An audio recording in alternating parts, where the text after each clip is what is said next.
കേരളം മുടിഞ്ഞു, കേരളം മുടിഞ്ഞു. ഇനി നന്നാകണമെങ്കിൽ ജാതിയും മതവും പാർട്ടിയും നോക്കാതെ ശിക്ഷാ നിയമത്തിൽ മാറ്റം വരുത്തണം.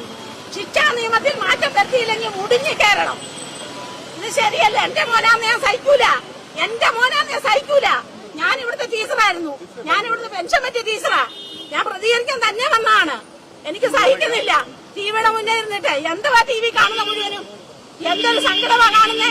ടീച്ചർമാരെ ശരിയായ രീതിയിൽ പരിശീലിപ്പിക്കുക, രക്ഷിതാക്കളെ ശരിയായ രീതിയിൽ കൗൺസിലിംഗ് കൊടുക്കുക, ശിക്ഷാ നിയമത്തിൽ മാറ്റം വരുത്തുക. ഗൾഫിലൊക്കെ നടക്കുന്നവരാണ് ശിക്ഷ ഇവിടെ വരണം. എന്നാലും അതെ കൈ വെട്ടണം, കാല് വെട്ടണം, അതിൽ ഒക്കത്തില്ല ഇവിടെ. ഇത് ശരിയല്ല ചെയ്തത്. എന്റെ കുഞ്ഞാന്ന് ഞാൻ സഹിക്കുവോ? എന്റെ കുഞ്ഞാന്ന് ഞാൻ സഹിക്കുവോ? എനിക്ക് താമരശ്ശേരി പോകുമ്പോ ഞാൻ പോയില്ല താമരശ്ശേരി. ഒരു 10ാം ക്ലാസ് പഠിക്കുന്ന കുട്ടിയെ നശിപ്പിച്ചിട്ടേ എന്ത് മര്യാദയാണ് കാണിച്ചിരിക്കുന്നേ? എന്ത് മര്യാദ? ഇതൊന്നും സഹിക്കാൻ പറ്റുന്ന കാര്യമല്ല. ഒരിക്കലും ആ കുട്ടികളെ പരിശീലിക്കത്തെ ആ കുട്ടികളെ ശിക്ഷിക്കണം. മാതൃകാപരമായ ശിക്ഷ കൊടുത്തിരിക്കണം ആ കുട്ടികൾക്ക്. 15 ബാല നിയമങ്ങളെല്ലാം മാറ്റണം. ടീച്ചർമാർക്ക് നല്ല ഒന്നാമത് ചൂരവടി കൊടുക്കണം. ഇതൊരു അധ്യാപികയാണ്, അതിലുപരി ഒരമ്മയാണ്. ഈ പറയുന്ന വാക്കുകളിൽ ഒരുപാട് അമ്മമാർക്ക് പറയാനുള്ളതുണ്ട്.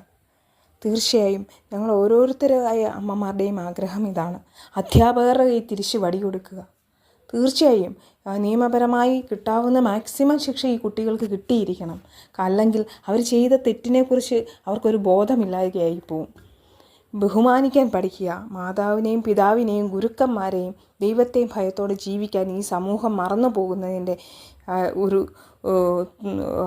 ദുഷ്കരമായ ഒരു അവസ്ഥയാണ് നമ്മൾ ഈ കണ്ടുകൊണ്ടിരിക്കുന്നത്. ഇനിയും ഒരു കുഞ്ഞിനും ഇത് സംഭവിക്കാതിരിക്കട്ടെ.